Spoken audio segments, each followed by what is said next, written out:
নমস্কার বন্ধুরা, রাজ্য পুলিশে প্রচুর হোমগার্ড নিয়োগ হতে চলেছে। প্রায় 300-র বেশি ভ্যাকেন্সি থাকছে রাজ্য পুলিশ নিয়োগে এবং 2025-এ নিয়োগের বিজ্ঞপ্তি সম্পূর্ণ A to Z সম্পূর্ণ তথ্য জানতে 24 আওয়ার্স জব সার্চ চ্যানেলকে সাবস্ক্রাইব করে রাখো, লাইক ও শেয়ার করতে ভুলো না। হোমগার্ড নিয়োগের সিলেবাস কী, বেতন কত এবং বয়সসীমাই বা কী থাকছে, সমস্তটাই তোমরা 24 আওয়ার জব সার্চ চ্যানেলকে সাবস্ক্রাইব করে রাখো। দেরি না করে লাইক ও শেয়ার করতে ভুলো না। চলো যাবতীয় তথ্য তোমাদের এক্ষুনি দিয়ে দিই। পশ্চিমবঙ্গে রাজ্য পুলিশ নিয়োগের বিবরণটি দেখো। এখানে হোমগার্ড নিয়োগের কারণ, নিয়োগ প্রক্রিয়া, কাদের জন্য সুযোগ এবং চাকরি প্রার্থীদের জন্য গুরুত্বপূর্ণ তথ্য, গুরুত্বপূর্ণ লিঙ্ক সবই তোমাদের এখানে প্রদান করা হবে। জন্য বয়সসীমা থাকছে মিনিমাম 20 থেকে ম্যাক্সিমাম 60 বছর পর্যন্ত।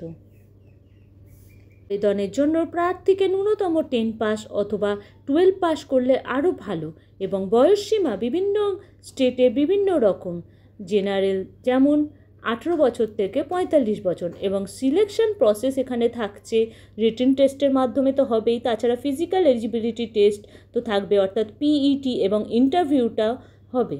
রাজ্য পুলিশ নিয়োগের কারণ, কলকাতা পুলিশের আওতাধীন এলাকা সম্প্রতি বৃদ্ধি পেয়েছে এবং কলকাতা পুলিশ 324 বর্গ কিলোমিটার এলাকার দায়িত্ব পালন করতে, কিন্তু এখন ভাঙড় এলাকা সংযোজিত হওয়ায় আওতা বেড়ে গিয়ে 530 বর্গ কিলোমিটার হয়েছে। এই বৃহত্তর এলাকায় আইন শৃঙ্খলা ও নিরাপত্তা বজায় রাখার জন্যই অতিরিক্ত কর্মীর প্রয়োজন। এই চাহিদা মেটাতে প্রায় 500 হোমগার্ড নিয়ন্ত্রণ করা হচ্ছে রাজ্য পুলিশে। তোমরা জানলে আনন্দ পাবে যে ওয়েস্ট বেঙ্গল হোমগার্ড 2025-এ নিয়োগের ছাড়া 50টি শূন্যপদের ছাড়া এখানে নতুন চাকরি প্রার্থীদের জন্য উন্মুক্ত থাকবে শূন্যপদগুলি এবং চাকরি প্রার্থীদের জন্য এটি একটি গুরুত্বপূর্ণ তথ্য। পশ্চিমবঙ্গ রাজ্য সরকারের উদ্যোগে শুধু কর্মসংস্থান সৃষ্টি নয়, বরং আইন শৃঙ্খলা ও নিরাপত্তার কঠোর মজবুত ব্যবস্থা রেখে যুবকদের চাকরি সংস্থান করা, এটিই মূল উদ্দেশ্য। আবেদনের জন্য ছেলে এবং মেয়ে উভয়ই আবেদন করতে পারো